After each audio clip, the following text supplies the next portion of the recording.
तो भाई आज हम पढ़ेंगे टर्मिनल वेलोसिटी। टर्मिनल वेलोसिटी की डेरिवेशन कराऊंगा और साथ ही साथ टर्मिनल वेलोसिटी पर एक न्यूमेरिकल कराऊंगा और कुछ क्वेश्चंस कराऊंगा। तो इंशाल्लाह ये टॉपिक पेपर के लिए बहुत अच्छा आपका प्रिपेयर हो जाएगा। तो सबसे पहले पढ़ते हैं कि टर्मिनल वेलोसिटी है क्या। आपका सवाल होगा, आपके दिमाग में ये बात आती होगी। देखो बहुत सिंपल चीज़ है, जब भी कोई बॉडी या जब भी कोई ऑब्जेक्ट फ्लूइड में मूव करेगा तो उस बॉडी के पास एक मैक्सिमम मगर कांस्टेंट वेलोसिटी होगी। मैक्सिमम भी होगी और कांस्टेंट भी होगी। तो उस वेलोसिटी को आप क्या कहोगे? Terminal velocity. देखो बहुत सिंपल बात है, मैंने क्या कहा कि बॉडी आपकी किस में मूव कर रही है? फ्लूइड में, और ऊपर से नीचे मूव कर रही है। ऊपर से आपने ड्रॉप की बॉडी को और बॉडी नीचे आ रही है। तो बॉडी के पास एक वक्त के बाद एक कांस्टेंट मगर मैक्सिमम वेलोसिटी आएगी, तो उस वेलोसिटी को आप टर्मिनल वेलोसिटी कहोगे। अब टर्मिनल वेलोसिटी बात तो समझ में आ गई, लेकिन इसको मज़ीद बेहतर और डिटेल में ज़रा देखते हैं और समझते हैं। अच्छा, ये इसका फॉर्मूला है, इसी की डेरिवेशन मैंने आपको आज करानी है। लेकिन पहले कुछ कॉन्सेप्ट देखो भाई। देखो आपके पास एक बॉल है और ये बॉल आपके पास एक फ्लूइड में मोशन करेगी, ठीक है। ये बॉल किस में मोशन करेगी? फ्लूइड में। तो आप एक मुझे बात बताओ कि जब ये बॉडी फ्लूइड में मोशन कर रही है तो इस बॉडी की वेलोसिटी तो बढ़ते रहनी चाहिए, मगर ऐसी कौन सी चीज़ होती है जो इसकी वेलोसिटी को कम कर देती है? फॉर एग्जांपल, आपने देखा है कि आपके पास एक पानी का कतरा, वाटर ड्रॉपलेट, जब बादलों से निकलता है, यानी आसमानों से जब वो नीचे की तरफ गिर रहा होता है बादलों से, तो उसकी वेलोसिटी तो बढ़ती रहती है। क्यों बढ़ती रहती है उसकी वेलोसिटी? और बढ़ती रहनी भी चाहिए, क्योंकि उसके ऊपर एक एक्सेलरेशन लग रही होती है। और एक्सेलरेशन की वैल्यू क्या होती है? 10 मीटर पर सेकेंड स्क्वायर, ये जिसको आप 9.8 मीटर पर सेकेंड स्क्वायर भी कहते हो। तो इसका मतलब क्या है कि वाटर ड्रॉपलेट की जो वेलोसिटी है वो हर सेकंड में 10 मीटर बढ़ती रहेगी, है ना। यानी फॉर एग्जांपल जब वो शुरू हुआ, यानी जब वो रेस्ट में था, तो उसके पास वेलोसिटी क्या थी? 0, और टाइम भी आपके पास 0 था। वेलोसिटी 0, टाइम भी 0। लेकिन एक सेकंड बाद आपने चेक किया, एक्सेलरेशन क्या है? 10 मीटर पर सेकंड। तो उसके पास एक सेकंड बाद कितनी वेलोसिटी आ गई? 10 मीटर पर सेकंड, और ये हो गया टाइम। आपने दूसरे सेकंड में देखा तो उसकी वेलोसिटी तो आ गई 20, और ये टाइम 2 सेकंड हो गया। फिर आपने तीसरे सेकंड में देखा तो 3 मीटर पर सेकंड और टाइम 3 सेकंड। चौथे सेकंड में देखा तो 40 मीटर पर सेकंड और टाइम कितना हो गया? 40 सेकंड। क्यों? क्योंकि देखो आपके पास एक्सेलरेशन 10 है। ये एक्सेलरेशन 10 क्या आपको बता रही है कि हर सेकंड में वेलोसिटी 10 करके बढ़ती रहेगी।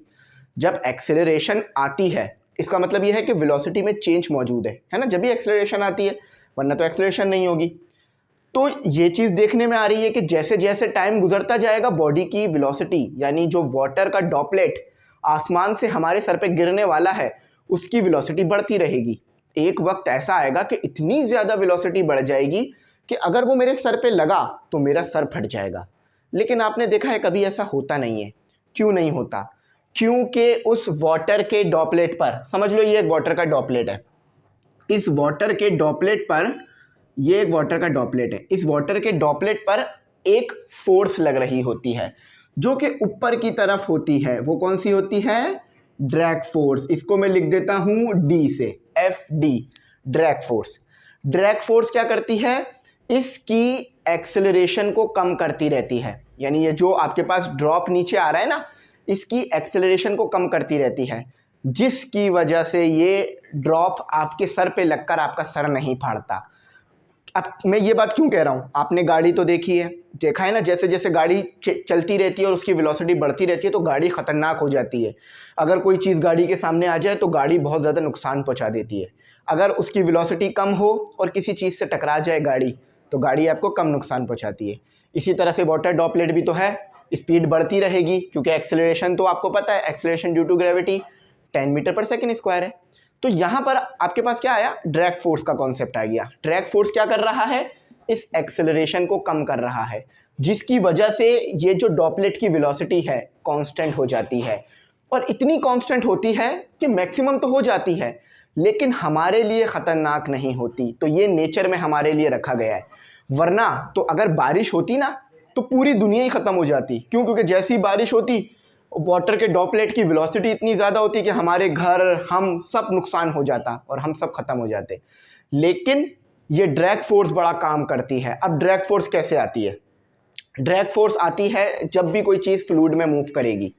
देखो बातें बहुत सारी लिंक में हैं, लेकिन बात समझ में आएगी। कोई ऐसी चीज़ नहीं है जो समझना है। तो ड्रैग फोर्स कब आती है? ये वाली फोर्स जब आती है जब कोई चीज़ आपके पास फ्लूइड में मोशन करती है। देखो जब भी मैं वर्ड फ्लूइड इस्तेमाल कर रहा हूँ ना, FLUID फ्लूइड, तो इसका मतलब ये है कि LIQUID लिक्विड भी है और मेरे पास गैस भी है। ठीक है, दोनों की बात होगी। तो लिक्विड भी हो सकता है, गैस भी हो सकता है। तो जब भी आप किसी लिक्विड में मोशन करोगे या किसी गैस में मोशन करोगे तो आपके पास ड्रैग फोर्स खुद ब खुद आपके मोशन की डायरेक्शन के अपोजिट हो जाएगी। फॉर एग्जाम्पल, अगर ये जो वाटर का ड्रॉपलेट है ऊपर से नीचे आ रहा है तो ड्रैग फोर्स ऊपर की तरफ लगेगी। ये ही ड्रैग फोर्स क्या करती है? आपके पास टर्मिनल वेलोसिटी को लेकर आती है। अगर ड्रैग फोर्स ना हो तो टर्मिनल वेलोसिटी भी नहीं आएगी और जो वाटर का ड्रॉपलेट है आपके सर पर आके लगेगा तो सर फट जाएगा, इंसान ख़त्म हो जाएगा। तो ये ड्रैग फोर्स बड़ा इंपॉर्टेंट काम करती है। अब ये काम क्या करती है समझ लो। यहाँ पर अभी आपका वाटर का ड्रॉपलेट है, आसमानों से ये अभी जस्ट निकलने वाला है, तो अभी ये रेस्ट में है। देखो जैसे जैसे आपके पास वेलोसिटी बढ़ रही है ना, क्वांटिटी ऑफ मोशन भी बढ़ रहा है, तो फोर्स भी बढ़ती जाएगी। ठीक है, ये बात भी याद रखना, फोर्स भी बढ़ती जाएगी। ठीक है, अभी ये आपका, अभी पूरी बात टर्मिनल वेलोसिटी बिल्कुल डिटेल में समझ में आ जाएगी। ये आपके पास क्या है? वाटर का ड्रॉप है, ड्रॉपलेट है, वाटर का कतरा है, पानी का कतरा है, जो कि आसमानों से निकलेगा, बादलों से। तो जब ये बस निकलने वाला है, अभी इसने कोई मोशन शुरू नहीं की, तो इसकी वेलोसिटी भी ज़ीरो है। इस पर एक्सेलरेशन तो लगी रही है 10 मीटर पर सेकेंड स्क्वायर कर कर। ठीक है, और टाइम भी आपके पास क्या है? ज़ीरो है। ठीक है, अब ये वाटर का कतरा यहाँ पर आ गया, फ्लूइड में आ गया है, फ्लूइड में ये वाटर का कतरा आ चुका है। ठीक है, तो जब फ्लूइड में ये आया तो इसके ऊपर एक ड्रैग फोर्स लगी। ठीक है, इसके ऊपर क्या लगी? एक ड्रैग फोर्स लगी। अच्छा, एक और फोर्स इस पे लग रही है जो कि है इसका वेट। इसका क्या है? वेट। वेट क्या कर रहा है? वाटर के कतरे को ऑब्वियस सी बात है नीचे लेकर आएगा। तो पानी में आने की वजह से, यानी गैस में, आपको पता है हमारे एनवायरनमेंट में हर तरफ गैस फैली हुई है, तो जब पानी का कतरा हमारे पास गैस में मोशन करेगा तो गैस में मोशन करने की वजह से क्या होगा कि इस पानी के ऊपर ड्रैग फोर्स लगेगी और ड्रैग फोर्स जो है वो क्या करेगी कि इसकी वेलोसिटी को एक कांस्टेंट बना देगी और एक्सेलरेशन को क्या करेगी? कम करेगी। तो यहाँ पर क्या हुआ? यहाँ पर एक्सेलरेशन क्या थी? 10 मीटर पर सेकेंड स्क्वायर, लेकिन ड्रैग फोर्स ने क्या किया? एक्सेलरेशन को कम कर दिया और एक्सेलरेशन कम हुई तो ऑब्वियस सी बात है वेलोसिटी भी कम हो गई ना। जिंदगी आसान, बात समझ आ गई ना। अच्छा, अब ये दोनों चीज़ें कम हुई तो ऑब्वियस सी बात है फोर्स भी कम होगी, यानी वो फोर्स जिससे ये नीचे आ रहा है वो भी कम होगी ना। अच्छा देखो, ये मैं उस फोर्स की बात कर रहा हूँ जो नेट फोर्स है। ठीक है, नेट फोर्स की बात कर रहा हूँ, यहाँ पर वेट की बात नहीं कर रहा और ड्रैग फोर्स की बात नहीं कर रहा हूँ। अब नेट फोर्स क्या है वो अभी बात समझ में आएगी इंशाल्लाह। अब पानी का कतरा और नीचे आया और नीचे आया, यहाँ पर आकर जब वो यहाँ पर पहुँचा तो अब इस पानी के कतरे के पास वेट है और एक ड्रैग फोर्स है। तो यहाँ पर क्या हुआ कि ड्रैग फोर्स और वेट आपस में बराबर हो गए, यानी एक्सेलरेशन ज़ीरो हो गई। अब आप बोलोगे सर एक्सेलरेशन ज़ीरो हो गई तो बॉडी मूव कैसे कर रही है? तो देखो भाई, आपने ये बात पढ़ रखी है कि अगर एक्सेलरेशन ज़ीरो हो तो भी बॉडी मूव करती है। क्यों? क्योंकि देखो, जो उसके पास पहले से एक्सेलरेशन थी वही उसकी एक्सेलरेशन हो जाती है और जो उसके पास पहले से वेलोसिटी थी वही उसकी वेलोसिटी हो जाती है और उस वेलोसिटी में चेंज आना बंद हो जाता है। तो चेंज अगर वेलोसिटी में आना बंद हो गया है तो एक्सेलरेशन ज़ीरो हो गई। एक्सेलरेशन ज़ीरो होने का मतलब ये नहीं होता कि बॉडी मूव नहीं कर रही हो, बॉडी मूव करेगी। ठीक है, ये बात हमेशा ज़िंदगी भर दिमाग में रखना। तो यहाँ पर आपका ड्रॉपलेट आ गया। अब यहाँ पर हमारे पास टर्मिनल वेलोसिटी आ चुकी है। कैसे आई टर्मिनल वेलोसिटी? वो काफ़ी देर से फ्लूइड में मोशन कर रहा है तो जब काफ़ी देर से वो फ्लूइड यानी गैस में मोशन कर रहा है तो एक ड्रैग फोर्स ऊपर की तरफ लगे जा रही थी। तो अब ये ड्रैग फोर्स इतनी ज़्यादा हो गई है कि वेट के बराबर हो जाए, और वेट के बराबर हो जाने की वजह से अब आपके पास एक्सेलरेशन जो थी वो ज़ीरो हो गई है, और वेलोसिटी जो v थी अब वो टर्मिनल हो गई है और कांस्टेंट हो गई है। ठीक है, बात समझ आ गई। और अब ये एक ख़ास स्पीड में नीचे आता रहेगा, और पूरे जब तक ये ज़मीन पे नहीं गिर जाता इसकी स्पीड कांस्टेंट रहेगी। उस कांस्टेंट स्पीड को क्या कहोगे? Terminal velocity. अब देखो एक एक पॉइंट लिंक कर कर डिटेल में बहुत अच्छी तरह समझाया, कभी भूलना मत, ठीक है, हमेशा याद रखना, मुझे भी दुआओं में याद रखना। तो बात समझ में आ गई आपको? तो ये जो है वो कितना आपके लिए आसान हो गया है काम। अब आगे देखो, आगे मैंने क्या करना है, आगे मैंने आपको डेरिवेशन की तरफ लेके जाना है। डेरिवेशन। अच्छा, अब ये जो डेरिवेशन हम करेंगे ना, ये किसी वाटर के ड्रॉपलेट के लिए नहीं करेंगे, ये डेरिवेशन हम करेंगे स्पेयर के लिए। ठीक है, स्पेयर के लिए। आपको पता है वाटर का ड्रॉपलेट हमारे पास स्पेयर की शेप तो नहीं होती, उसकी शेप एक अलग शेप होती है, तो हम उस वाटर के ड्रॉपलेट को स्पेयर तो नहीं कह सकते। और उसके शेप यानी वाटर के ड्रॉपलेट की शेप की वजह क्या होती है? याद रखना, सरफेस टेंशन की वजह से वो इस शेप का होता है। अब समझ लो ये वाटर का ड्रॉपलेट नहीं है, ये आपके पास एक सॉलिड है। इसी की जगह पर मैंने ले लिया एक सॉलिड बॉल ले ली, कोई भी लोहे की ले लो, कोई भी मटेरियल की ले लो। तो अब वाटर का ड्रॉपलेट नहीं बल्कि एक स्पेयर आपके पास ये चीज़ कर रहा है, तो स्पेयर पर भी वही कॉन्सेप्ट लगेगा जो कि आपके पास वाटर के ड्रॉपलेट पे लगा। अब अगर चाहो तो फ्लूइड को गैस से लिक्विड भी ले सकते हो, क्योंकि फ्लूइड का वर्ड इस्तेमाल कर रहा हूं तो इसलिए कोई मुश्किल नहीं होगी। अच्छा, तो अब स्टोक्स लॉ आप लोगों ने नहीं पढ़ा, स्टोक्स लॉ आप लोगों ने नहीं पढ़ा, लेकिन मैं यहाँ लिख देता हूं, अकॉर्डिंग टू अब इन्होंने स्टोक्स लॉ नहीं दिया, वह क्या कर सकते हैं? STOK, Stokes law. अब स्टोक्स लॉ क्या कहता है ये भी मैं आपको बता देता हूँ, और आपकी बुक में ये स्टोक्स लॉ सबसे पहला ही जो इन्होंने जिस चीज़ का जिक्र किया है वो स्टोक्स लॉ का ही किया था। ठीक है, तो स्टोक्स लॉ की स्पेलिंग सही कर लो, ई भी डाल दो।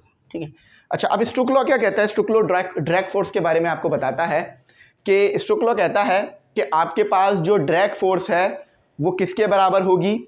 ड्रैग फोर्स आपके पास बराबर होगी 6 पाई NVR का स्क्वायर। आपके पास ड्रैग फोर्स किसके बराबर होगी? 6 पाई NVR। अच्छा, आर पे कोई स्क्वायर नहीं है, मैंने आर पे स्क्वायर बोल दिया, इसको ठीक कर लो। 6 पाई NVR ये आपके पास ड्रैग फोर्स होगी। अच्छा, तो ड्रैग फोर्स समझ गए ना? ड्रैग फोर्स मैंने समझा दिया, वो फोर्स जो कि आपके ऊपर लगेगी जब आप किसी फ्लूइड में मूव करोगे। अब आप बोलोगे सर ये अपथ्रस्ट भी तो हो सकती है, तो ये अपथ्रस्ट भी हो सकती है, बिल्कुल ये अपथ्रस्ट भी है, इसमें अपथ्रस्ट भी शामिल है, क्योंकि अपथ्रस्ट भी यही काम करती है कि जब आप फ्लूइड में नीचे की तरफ जाते हो तो वो ऊपर की तरफ लग जाती है, तो ये वो भी है।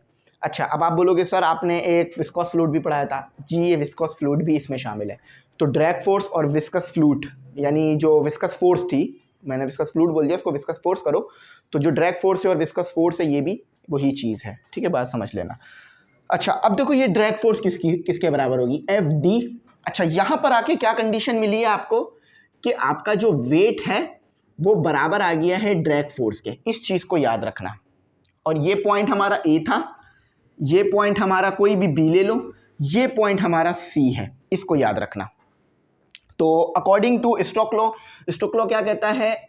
6 पाई N, ये N बोल रहा हूँ मैं इसे, असल में ये ईटा होता है, मैंने इसे N बोला है ताकि आप लोगों को ये N जैसा ही दिखता है, लेकिन ये ईटा होता है, मैं भी इसको लिख दूंगा 6 पाई NVR।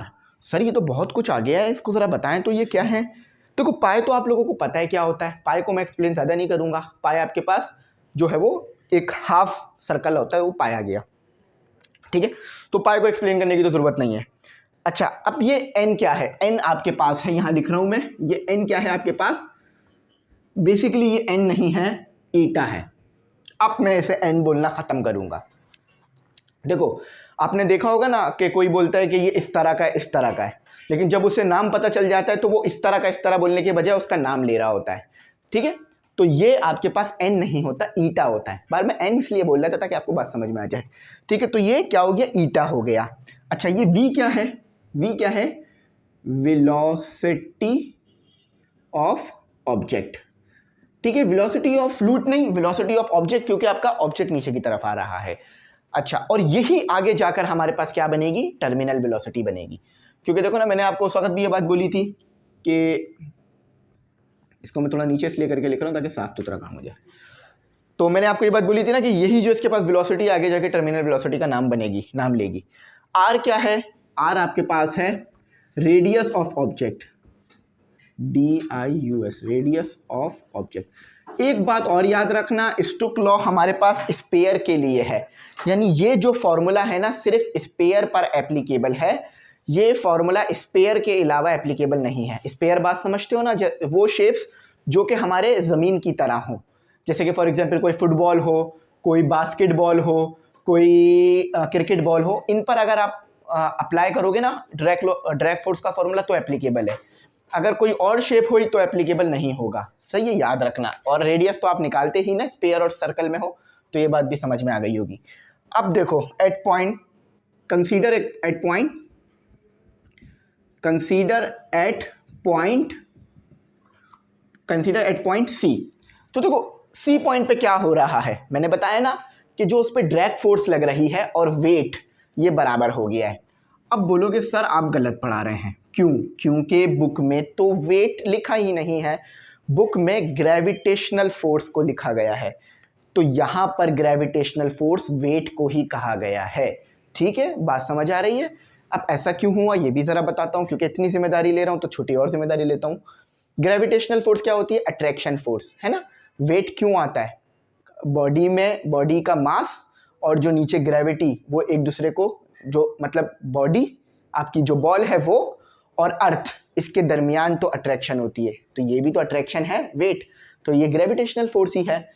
तो वेट हेयर, यहाँ पर सिर्फ इधर वेट, हर जगह ऐसा नहीं होगा लेकिन यहाँ हो रहा है, वेट आपके पास बराबर है किसके, ग्रेविटेशनल फोर्स। काश सर थोड़ा और समझा देते तो बात अच्छी समझ में आ जाती, है ना, यही कह रहे हो ना। चलो और बताता हूँ, ये क्या है आपका स्पेयर, एक बॉडी हो गई, किसकी तरफ आ रही है ये आपका स्पेयर, किसकी तरफ आ रहा है, ज़मीन की तरफ आ रहा है, तो दो बॉडियाँ हो गई।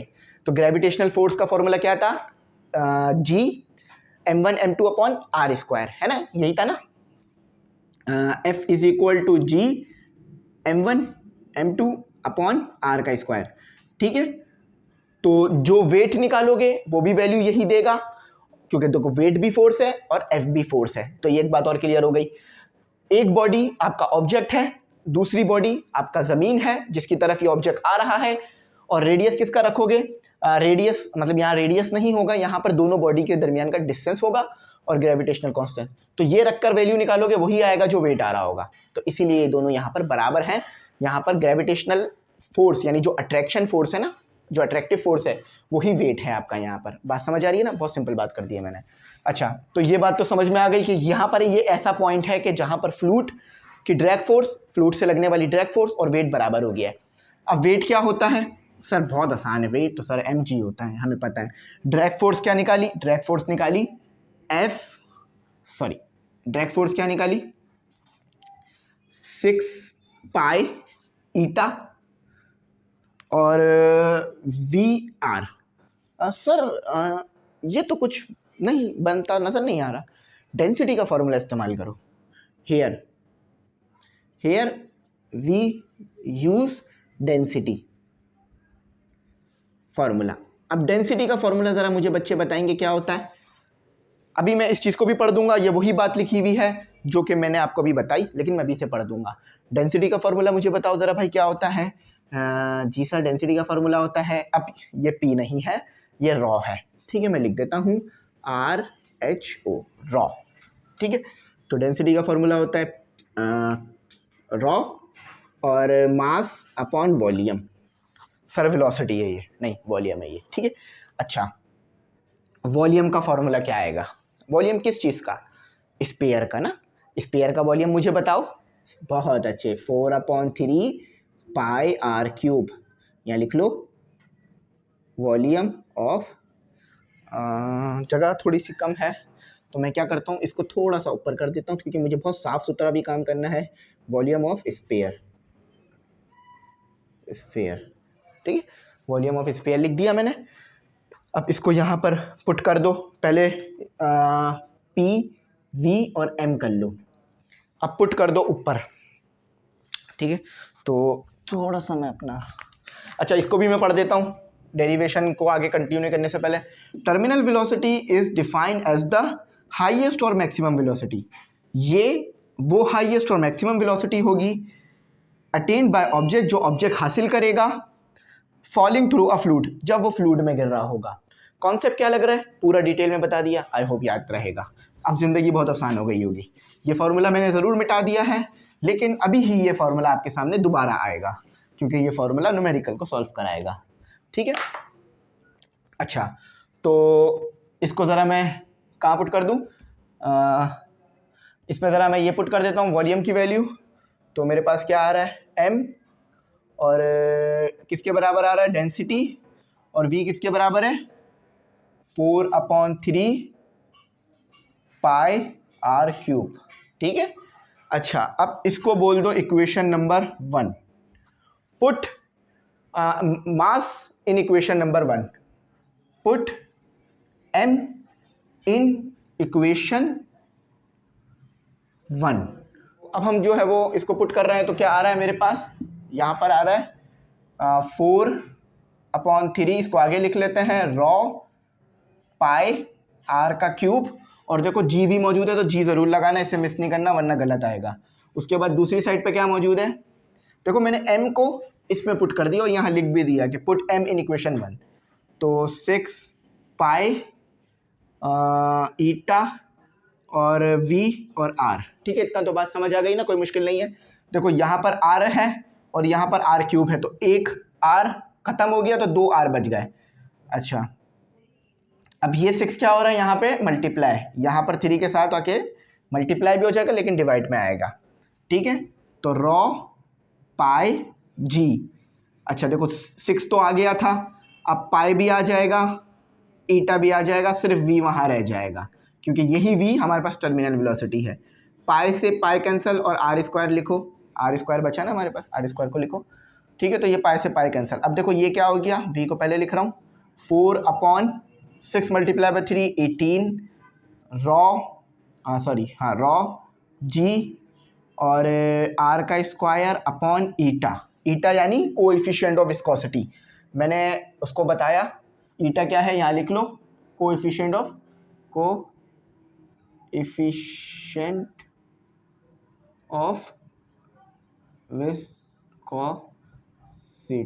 ठीक है। लो कोएफिशिएंट ऑफ विस्कोसिटी लिख दिया मैंने वहाँ।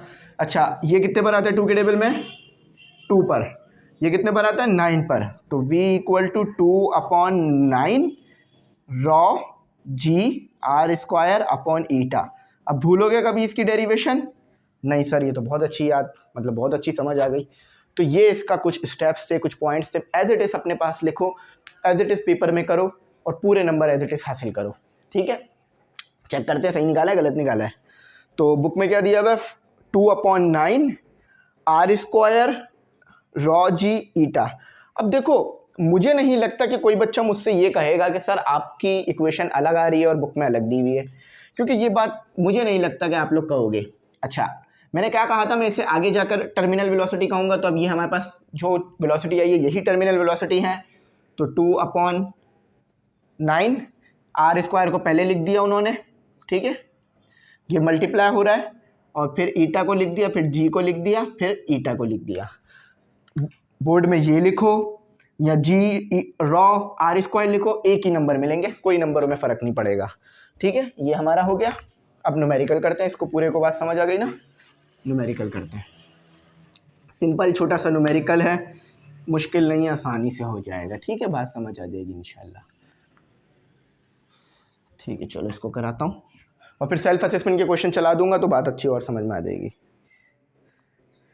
अच्छा, तो बाकी कुछ इसमें ऐसा तो नहीं है ना जो समझ नहीं आया हो। ये R square radius of sphere, rho जो है वो डेंसिटी है, G acceleration due to gravity, और एन आपको तो पता है ऑलरेडी होती क्या है आपके पास, ठीक है। न्यूमेरिकल का डेटा देखो, वर्क एग्जाम्पल, वर्क एक मिनट, वर्क एग्जाम्पल EXAMPLE 2.7.1, ये पहला ही न्यूमेरिकल आया है हमारे पास, गिवन डेटा और टू फाइंड। वीडियो बड़ी ज़्यादा इसलिए हो रही है क्योंकि मैं न्यूमेरिकल्स वगैरह भी करा देता हूँ, तो इसलिए थोड़ी वीडियो लंबी हो जाती है, क्योंकि लिखना होता है तो उसमें तो टाइम जाएगा ऑब्वियस है। Calculate the terminal velocity. आप लोग एक बात याद रखना, इन्होंने हर जगह वी कहा है, वी कहा है, मैंने भी इसको वी कहा है, लेकिन यहाँ पर आके मैंने टी इसलिए कह दिया इसे वी टी, क्योंकि आपको याद रहे कि जो वेलोसिटी आप निकाल के लाए हो वो कुछ और नहीं टर्मिनल है। ऐसा ना हो कि आपको समझ ना आ रहा हो कि ये वेलोसिटी कौन सी है, इसीलिए इसे मैंने वी टी का नाम यहीं पर कर दिया है, ठीक है। अच्छा देखो क्या कहते हैं, अच्छा सेल्फ असेसमेंट ये क्वेश्चन मैं इसके बाद करा देता हूँ, ठीक है, इसके बाद करा दूंगा न्यूमेरिकल के बाद। Calculate the terminal velocity of a rain drop. Rain drop अभी बना हुआ था आपके सामने, बिल्कुल वही चीज़ है, एक रेन ड्रॉप फ्लूइड में से गिर रहा है, ठीक है। तो उस रेन ड्रॉप का रेडियस कितना दिया हुआ है आपको, 0.2। अच्छा उस रेन ड्रॉप को आप क्या मान के चलोगे, उस रेन ड्रॉप को आप स्पेयर मान के चलोगे तो ही आपका काम होगा। अच्छा बुक में एक मसला नज़र आ रहा है मुझे, नहीं कोई मसला नहीं है। इस सेंटीमीटर को मीटर में करो कन्वर्ट, तो 0.2 डिवाइडेड बाय 100, तो मैं करके दिखाता हूँ, 0.2 डिवाइडेड बाय 100, समझ में आया कितना आ रहा है, देख लो 0.002 आ गया, ठीक है। चलो अब आगे पढ़ो क्या लिखा हुआ है, बराबर में चल रहा होगा आपके लिए page. Density of water, water की डेंसिटी कितनी दी हुई है, W, रॉ W लिख रहा हूँ मैं इसे ताकि याद रहे, जो भी डेंसिटी है वाटर की है 1000 kg पर मीटर क्यूब होती है। एयर की डेंसिटी भी दी हुई है जो कि आपके पास होती है 1 kg मीटर क्यूब, यानी 1 मीटर क्यूब में 1 kg मास मौजूद है, ठीक है। अच्छा अब पता करने का क्या कहा था, टर्मिनल वेलोसिटी VT, कौन सा फॉर्मूला इस्तेमाल करोगे, क्या कोई कन्फ्यूजन है इस फॉर्मूले को ना इस्तेमाल करने की? आप बोलोगे सर मुझे कोएफिशिएंट ऑफ विस्कोसिटी नहीं पता, वो मैं भी बता दूंगा। आप बोलोगे सर मुझे कोएफिशिएंट ऑफ विस्कोसिटी किसकी आएगी, पानी की आएगी, ठीक है। हमने पढ़ा था ना कोएफिशिएंट ऑफ विस्कोसिटी भी एक कांस्टेंट होता है, और पानी के लिए देख लो इसकी क्या वैल्यू दी हुई है, पानी के लिए इसकी वैल्यू दी हुई है 1 मल्टीप्लाई 10 की पावर -3, 1 मल्टीप्लाई 10 की पावर -3, ठीक है। यूनिट क्या होगा इसका, PA पास्कल सेकंड होता है इसका यूनिट, याद रखना इसका यूनिट ना भूलना, पास्कल सेकंड, ठीक है। अच्छा अब इसको आगे ज़रा ड्राइव कराते हैं, इसको आगे पढ़ते हैं। अगर आप लोगों को ना यूनिट पहचानने में मुश्किल हो रही है ना, तो ऊपर इसका लिख के दिया हुआ है यूनिट। चलो इसको आगे करते हैं, फॉर्मूला लिखता हूँ मैं ज़रा, V 2 तो मेरा एज इट इज़ आ गया, और 9 पहले फॉर्मूला लिख देता हूँ, R का स्क्वायर G रॉ पहले लिख देता हूँ ताकि जो फॉर्मूले की तरतीब है वही रहे, और ईटा, ठीक है। अच्छा तो ये आ गया मेरे पास 2, R का स्क्वायर देखो मैंने इसको मीटर में कन्वर्ट कर लिया था क्योंकि मैं इसका आंसर उसमें लिखूंगा, एक इजाफी लगा दिया, स्क्वायर मस्ट है, और G की वैल्यू पहले लिख दो 9.8। अब यहाँ पर देखो डेंसिटी यहाँ पर डलेगी रिलेटिव, मतलब डेंसिटी यहाँ पर सिर्फ पानी की नहीं डालोगे, आप एयर को भी उसमें गिनोगे, क्योंकि आपका ऑब्जेक्ट अभी किस में मौजूद है, आपका ऑब्जेक्ट अभी एक फ्लूइड में मौजूद है, मतलब एक फ्लूइड में मौजूद है जो कि गैस है, पानी नहीं है, ठीक है। तो गैस में मौजूद है, तो इसीलिए आपको 1000 -1 करना पड़ेगा, 1 - 1000 ना करिएगा। अब डिवाइड करेंगे आप इसको किससे, इसको डिवाइड करेंगे आप 9 1 मल्टीप्लाई 10⁻³ कर कर। अब इसकी वैल्यू कैलकुलेट करेंगे, 2 को एज इट इज लिख दिया, ठीक है, 2 को एज इट इज लिख दिया, 0.002 का स्क्वायर लिख दिया, क्योंकि बहुत बड़ी वैल्यू आ रही है तो मैं इसका स्क्वायर नहीं कर रहा हूँ, ऐसे ही लिख रहा हूँ क्योंकि ये अभी कैलकुलेट हो जाएगा। तो 9.8 लिख दिया, यहाँ पर मैंने 999 लिख दिया, और 1 मल्टीप्लाई बाय 9 मल्टीप्लाई बाय 1 10⁻³ तो आएगा 9 मल्टीप्लाई 10⁻³ अब इसको बस कैलकुलेट कर दो और यहाँ मैं इसका फाइनल आंसर लिख रहा हूँ। कैलकुलेट मैं आपको करना सिखाता हूँ, कैलकुलेटर अलाउ होता है। 2 मल्टीप्लाई 0.00 का square multiply 9.8 multiply 999 divided by 9 exponent -3 the value is 8.502 meter पर सेकेंड। तो जो वाटर का ड्रॉपलेट आपके सर पे आके लगता है उसकी टर्मिनल वेलोसिटी यानी वीटी लिख दो आखिर में।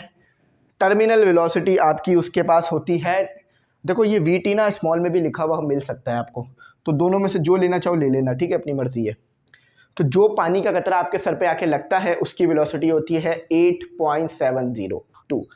अगर ड्रैग फोर्स नहीं होती तो ये इससे भी ज़्यादा वेलोसिटी से लगता, जो कि 1000 2000 3000 कुछ भी हो सकता था, 3000 भी हो सकता था, कुछ भी हो सकता था। चेक करो सही आए गलत आया, इतनी देर से मैं ऐसे ही बोलना, तो बिल्कुल ठीक आया अल्हम्दुलिल्लाह। बुक में कैसे दिया हुआ है, ये 0-2 नहीं लिखा हुआ तो मैंने लिख दिया, कोई मसले की बात नहीं है। ठीक है, बात समझ आ गई, एक्सप्लेन कर दिया चीज़ों को, कॉन्सेप्ट मिल गया, स्ट्रॉन्ग हो गए हो अब आप। कुछ ना समझ में आ पूछना कोशिश करूँगा बताने की। यहाँ पे वीडियो खत्म करते हैं। थैंक्स फॉर वॉचिंग, अल्लाह हाफिज़। अपनी गिनती दुआओं में ज़रूर याद रखना।